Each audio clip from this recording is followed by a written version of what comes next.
Set between one of the largest temperate rainforests in the world and the icy spine of the Rocky Mountains, the Pacific Northwest is a land of extremes. Every year, storms spinning off the Pacific Ocean water the coastline with record rainfall, then bury the only active volcanoes in the contiguous U.S. with more snow than anywhere on the planet. After the spring thaw, a labyrinth of rivers delivers the water back to the ocean, shaping and nourishing lush farmland along the way. Thousands of years ago, the abundance of food and fertile land in the Northwest led to one of the largest and most advanced Native American communities in North America. When European settlers began transforming the landscape in the 18th century, Chief Seattle from the Suquamish tribe offered this warning: to protect the land and the future of civilization, you must think 7 generations ahead. If we use that as our prism of decision making, all of a sudden it's very different. If we cook this wonderful planet we're living on, we're not going to have human existence. My existence is going to be fine. I'm going to live this out. There's enough fuel to allow me to have my steamed coffee in the morning and drive my car to the cliff and all these things we love to do. But what's it going to be like 200 years down the line?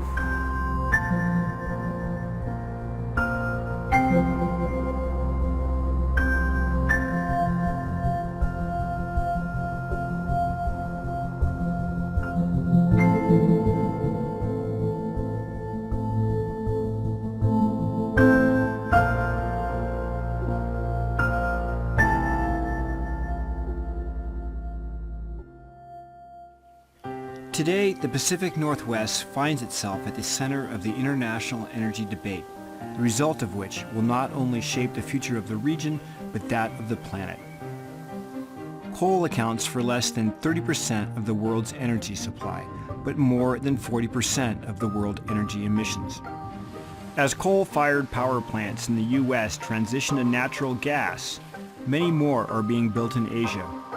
Instead of slowing production, coal mining companies in the Powder River Basin in Montana and Wyoming have increased exports to developing countries, essentially shipping our carbon problem overseas.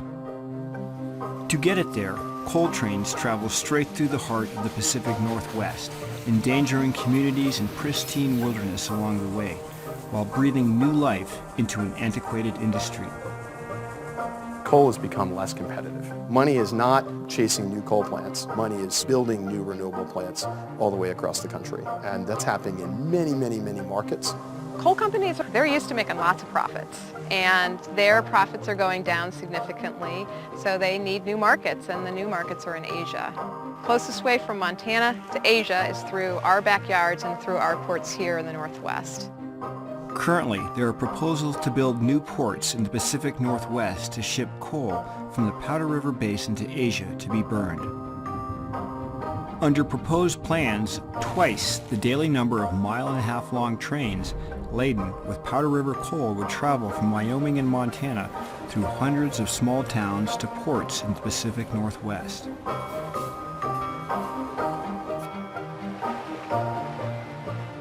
The amount of carbon emissions produced by the burning of this coal alone would undoubtedly result in cataclysmic and irreversible impacts on the global climate. All this to squeeze the last bit of profit out of a dying business.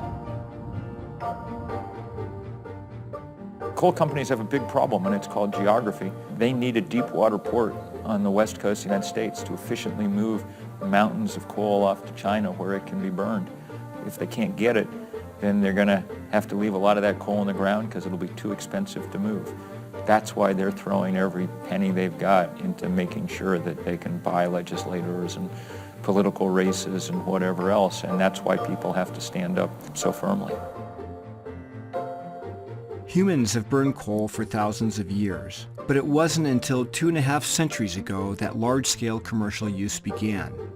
Coal's abundance and high energy output made it the fuel of choice throughout the Industrial Revolution. America's first power plants in the 1880s burned coal, and since then the mineral has helped build this great country. But coal also emits more carbon dioxide into the air than any other fossil fuel, and its continued use is accelerating climate change to dangerous levels.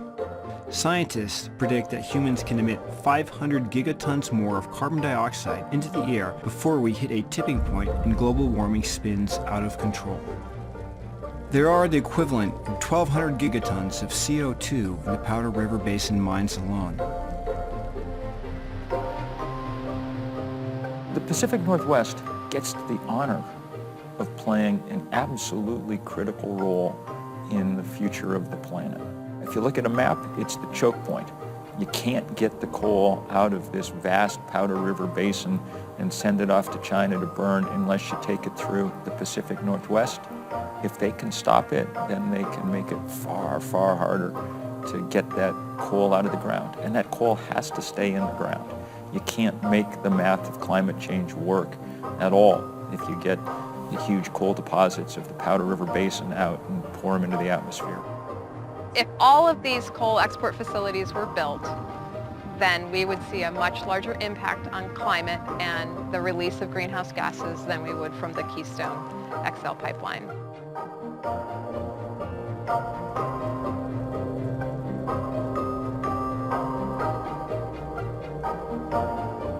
We have to act more quickly and more powerfully than people had understood even a few years ago. We've seen a tremendous increase in the concentrations of carbon dioxide and other trace gases. The atmosphere hasn't experienced concentrations this high for many millions of years. We can be sure of that. So that is a big deal.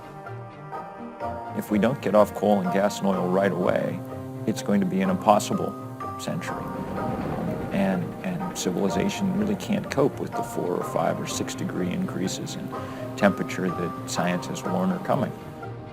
It makes no difference whether CO2 enters the atmosphere in Guangzhou or in, Huntsville, Alabama. It all ends up in the same atmosphere. It mixes within a matter of days. The atmospheric concentration of CO2 is uniform pretty much around the world.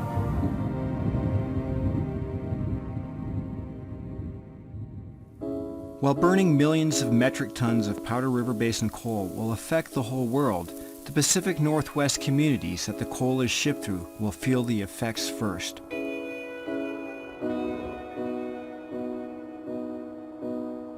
This was a beautiful country, and I hate to see it just totally become a sacrifice area for some damn company's bottom line. I just can't believe that they think that they could buy us out like that. Like, we don't care about the land. There's too many impacts that are going to outweigh any job opportunity or any amount of money. There's so many other ways that we can have business and we can create jobs without destroying. The coal mines use a lot of water. I know that Black Thunder up here, they said in the summer, uses around 1 million gallons a day. We're losing our water now because they've mined out the aquifers. When they first came in, they told us all these glorious things that were going to happen with the reclamation. In the 30 years or so that they've been here, they haven't done a damn thing with it. There's 120 of those trains a day back and forth, loaded and then empty. Mr. Peabody's coal train is carrying Wyoming away.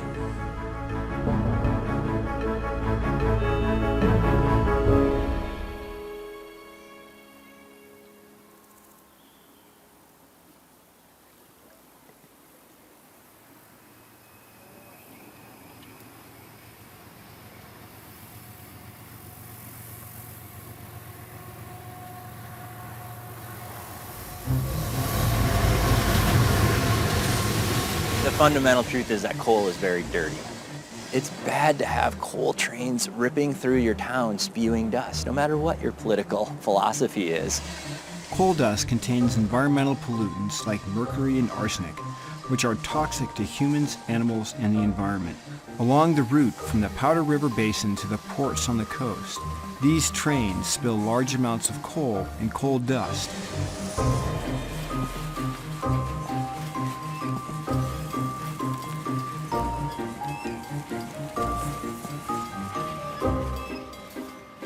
We are getting all the health effects from these trains.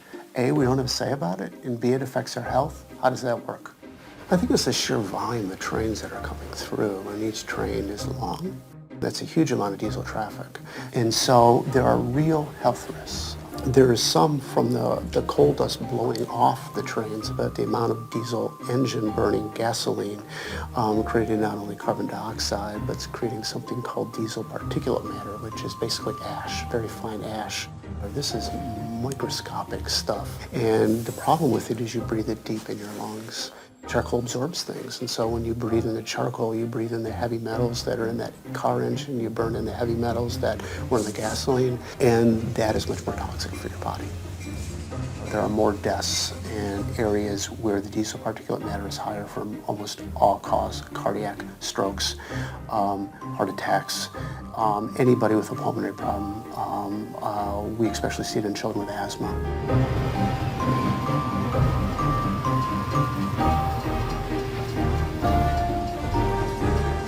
Coal dust from the trains can enter a water body and settle to the bottom and suffocate eggs, and that's a real problem for our salmonids and trout and species that, tribes and the public at large depend on in our state.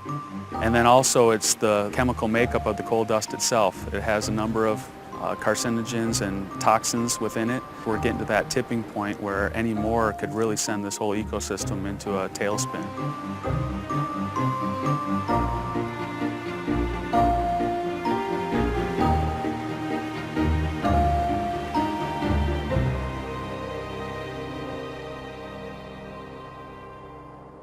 The Columbia River supports dozens of communities, from coastal fishing towns to beautiful cities here in the Gorge, and vibrant communities that depend on the Columbia for our economy, for recreation, and just for quality of life.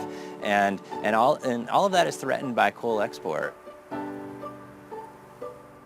Yeah, the Columbia River is an amazing place. It's great for kiteboarding, windsurfing, paddleboarding, a ton of action sports. The surrounding area as well is filled with, the mountain biking, the skiing and snowboarding in the winter, the beauty of the waterfalls, hiking, scenery. So the area just has so much to offer. One of the most important things about the Columbia River is the salmon. The entire salmon production and salmon culture in the Pacific Northwest comes from the Columbia River. My concern is for the people, not the money. And the people are going to be paying the price, not the one that's getting paid for them mining their coal,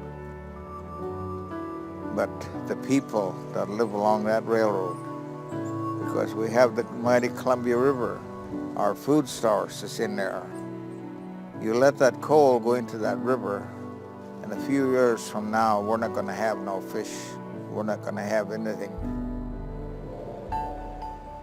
We're at a tension point here on what happens with the Columbia. Do we go the way of dirty coal, and do we go the way to an industrial corridor, or do we protect and restore this river and have vibrant salmon runs and sustainable communities?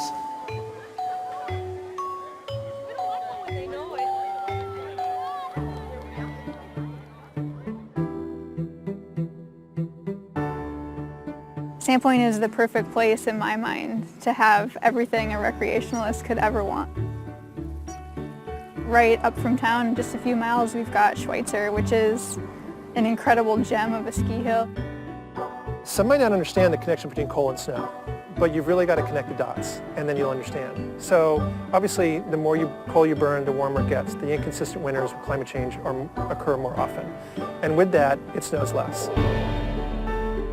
Coal's effect on snowpacks around the world has been devastating. In the last 47 years, 1 million square miles of spring snow cover in the northern hemisphere has melted. Spring snowpack in the Rocky Mountains is down 20%, and snowpacks in the western U.S. could drop between 25 to 100% by 2100 if greenhouse gas emissions are not curtailed. With the $67 billion winter sports community dependent on snow, along with 70 million people in the western U.S. who count on snowmelt for their freshwater supply, keeping the world's dirtiest fossil fuel in the ground is essential. So I've been fortunate to spend my lifetime in the mountains, and in doing so, I've seen change in the mountains. I didn't need to read a science report or see inconvenient truth. It's been very clear to me that the mountains are changing. I've already seen significant changes in snowpack. Mount Baker is at 4,000 feet of elevation, which is super low for a ski area, and that half degree of fluctuation is just extremely painful on the resort, which my parents run a restaurant at the base of the resort. When it doesn't snow, they don't get customers either, and it all just trickles back down. The money they would make that they would pump back into the community doesn't exist. But there are drastic signs all around that when you piece those together, it's a scary picture. And the thing is, like, climate change is happening now. If you compare where we were at 10 years ago and what a normal winter was 10 years ago and what a normal winter is considered now, it's very different. Well, snowmelt is clearly one of the major concerns. If we do indeed experience temperature rises of 2 or 3 degrees, that would be half the snowpack. We can't afford to lose a major source of fresh water here in the West. We're facing a pretty serious issue here in Sandpoint. If the proposals that are on the table right now are permitted, we're looking at an increase of about 40 trains coming right through town here every single day, and that's on top of the 60 trains that we already experience. Lake Pend Oreille and the Pend Oreille River systems serve as a source of potable water for thousands of residents, and so it's incredibly important that we keep pollution to a minimum.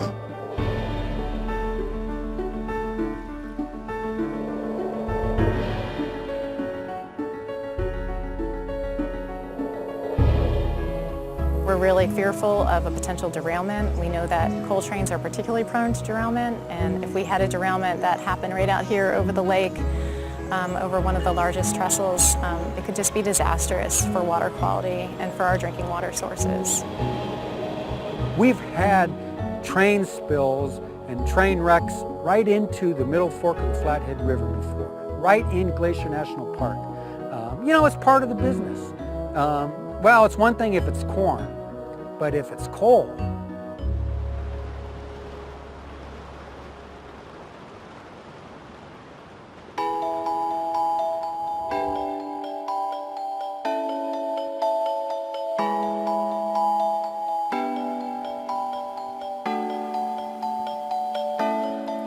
Us Bellinghamers are extremely active. We're always outside. Our park system is beautiful, and most of it is based on the waterfront where the train tracks run. The thought of having 18 coal trains a day with 100 cars full of coal non-stop sounds terrible. I mean, it would just destroy those beautiful spaces that we have.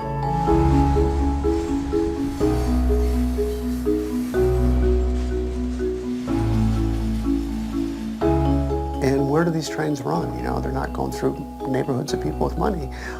They're going through neighborhoods of people who are poor.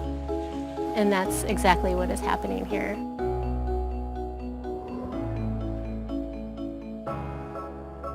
The coal terminal here in Longview is about 3/4 of a mile from people's homes, from parks, from schools. This is an incredibly dangerous place to put a coal export terminal.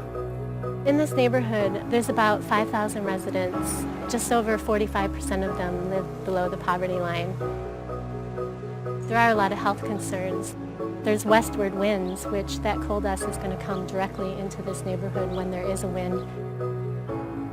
It has too many impacts that would decrease air quality and really make this a city where people don't want to live and don't want to raise their families.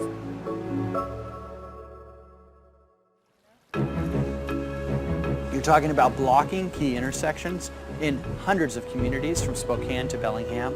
You're also, however, talking about an impact on local businesses that could be an impact on jobs. How many businesses are like that which are going to be negatively impacted, and then what sorts of economic impacts are we going to see regionally associated with that? None of those questions have been answered for me, and so those are the questions that we need answers to before we can get anywhere close to saying a project like this may be a good thing to do. All the trains from the Powder River Basin would increase the amount of rail traffic by 3 to 4 times. Right now there's about 2 hours a day that the gates are down in downtown Billings. There's 3 at-grade crossings. That would increase to somewhere between 8 and 10 hours a day that those gates would be down.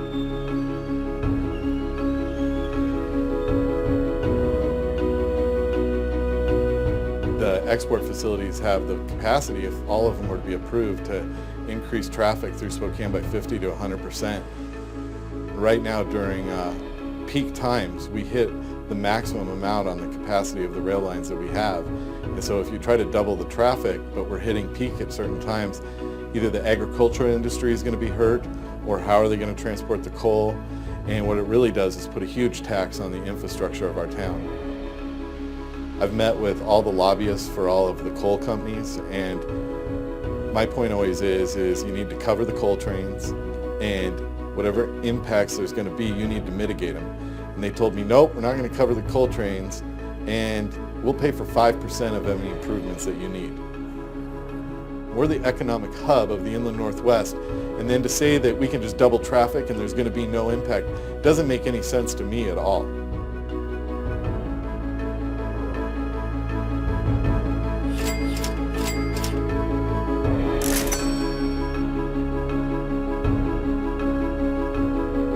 And there certainly would be jobs associated with the terminals and on the mining side, but the question is how many jobs would be lost because of that, and how many existing communities and the existing economies that we've built here would be lost. And that number is staggering. Everything from farmers to fishermen to water sports to tourism. Pacific Northwest is very proud of its brand as a progressive and green place, and there's people that wouldn't set up shop here or would have that brand be diminished if we say yes to dirty coal. You take away our clean air and beautiful surroundings, and these towns are now they're just like a truck stop on the side of I-80. And once you take that away, you can't get that back.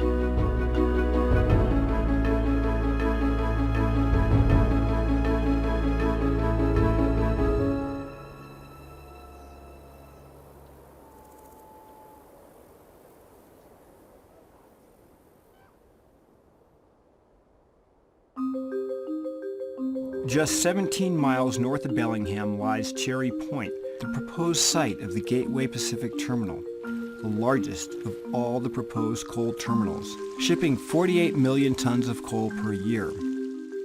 There are large industrial facilities on either side, but this particular spot is still just pristine and beautiful. People spend time on the beach walking, their families there.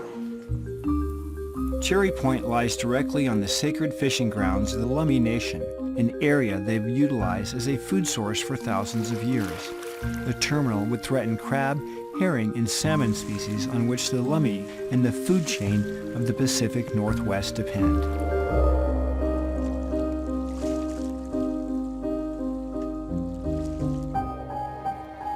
And this doesn't even begin to talk about or get us toward the issues associated with vessel traffic. After we start to get this coal loaded into bulkers, they're going to be going through the Puget Sound and out the Straits of Juan de Fuca.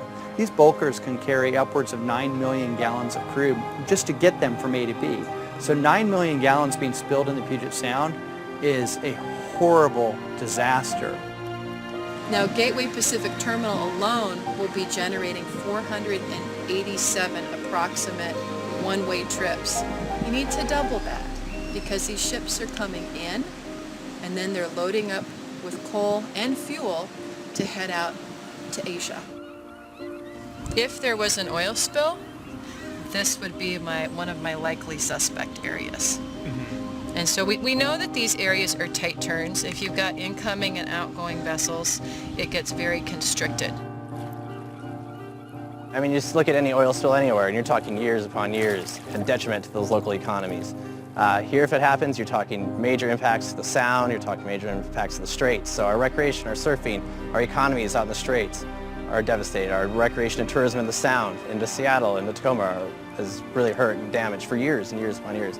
And it might never be the same, it probably won't. And so the things that we all love are basically gone forever.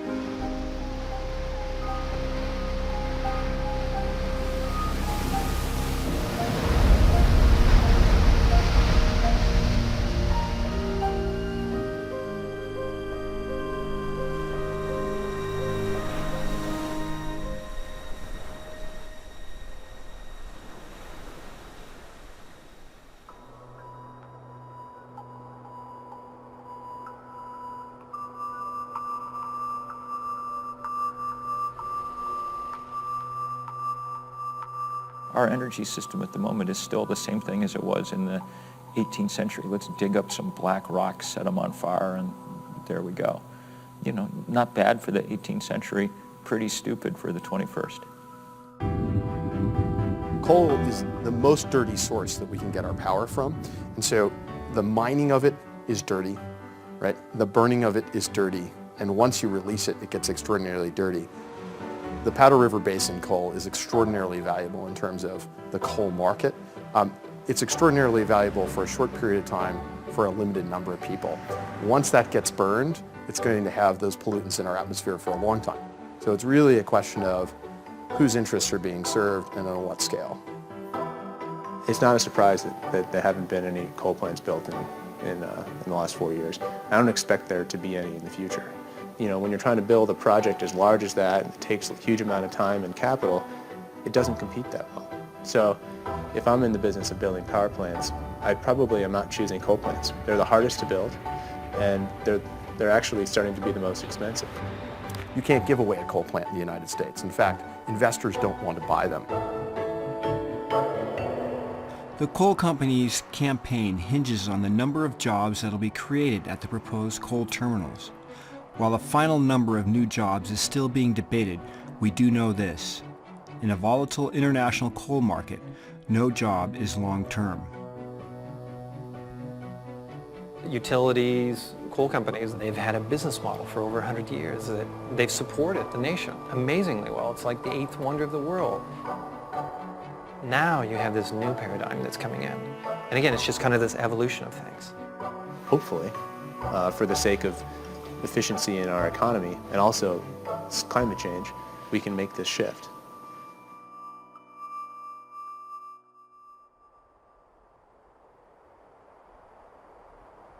The Pacific Northwest is already a leader in innovation and renewable energy technology. The focus now has to be on creating new, long-term and well-paying jobs for the future. The technology that had the most installation in the U.S. of all technologies in power was wind last year. So the question's sort of already been answered in the sense that, are they ready? Absolutely. I mean, solar's 20 or 30 years old, so it's ready for prime time.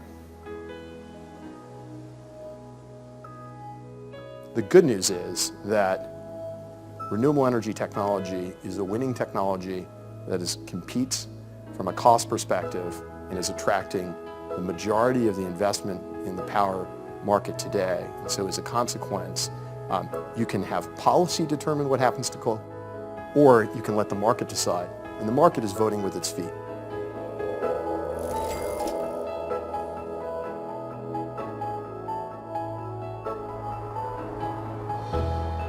Wind energy across the United States is located on private land about 98% of the time. The land remains in economic productivity for the landowner, so they can ranch their cows underneath it, or they can farm right up to the base of the wind turbine. When they have their land in solar or wind energy development, it's in addition to what they're already doing.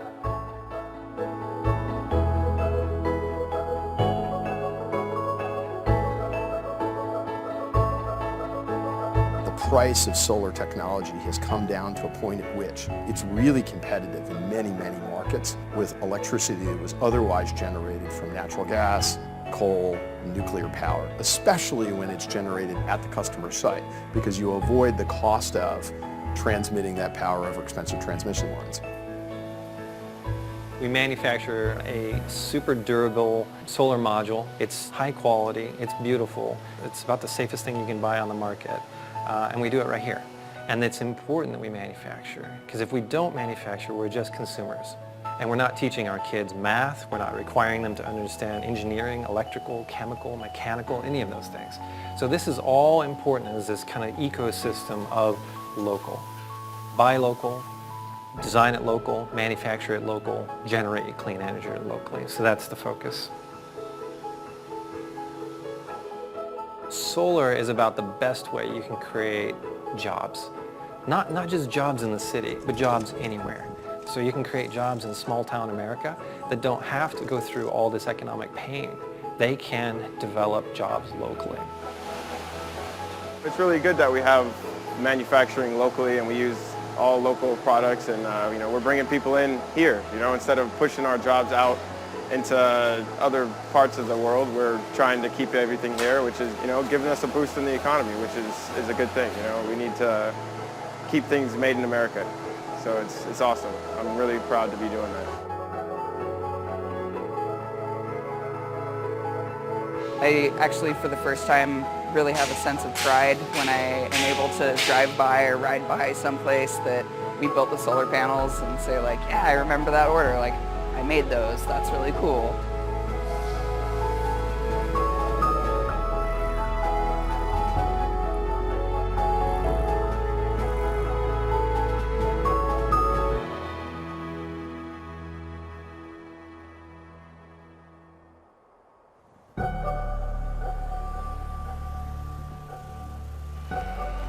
This battle is starting to turn the other way.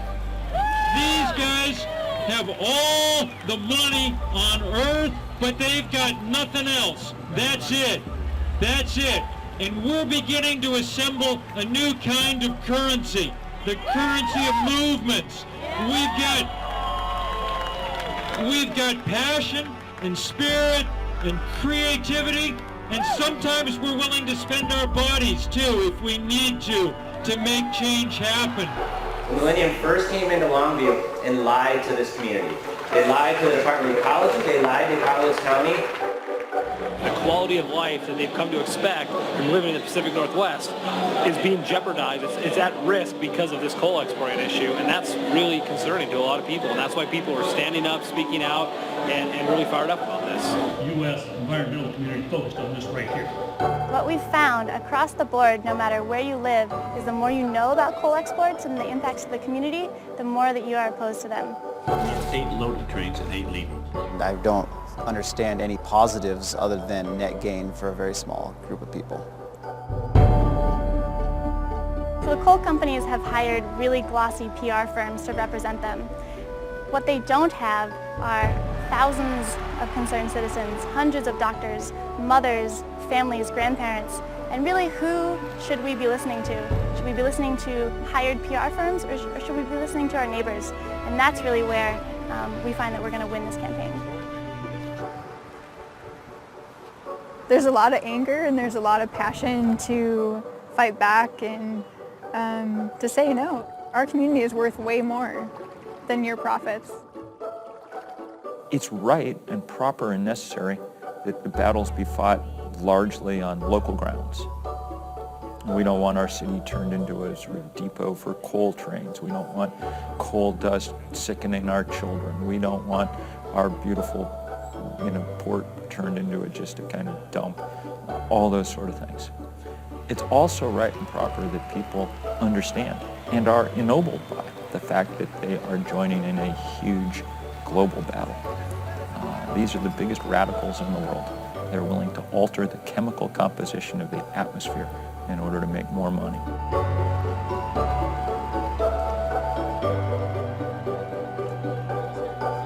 We need to wake up. We need to liberate our energy systems from the centralized power that we now have and build an intelligent, interactive grid based on renewable energies, and we can do it yesterday. And we need to tell our elected officials that we've had enough, that we're not going back to 20 more years of fossil fuel dependence, that we want to be liberated from this tyranny today.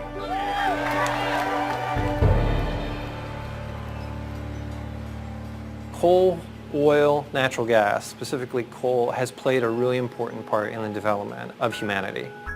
Now the technology is coming of age that solar, wind can now start picking up those needs that were served by coal before. We're thankful that it's been here. Quite frankly, it would be better for everyone if we moved on to the new energy economy with technologies like this.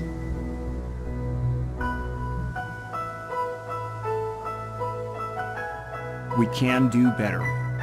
We need to take back our reputation as innovators and lead our economy once again towards the future.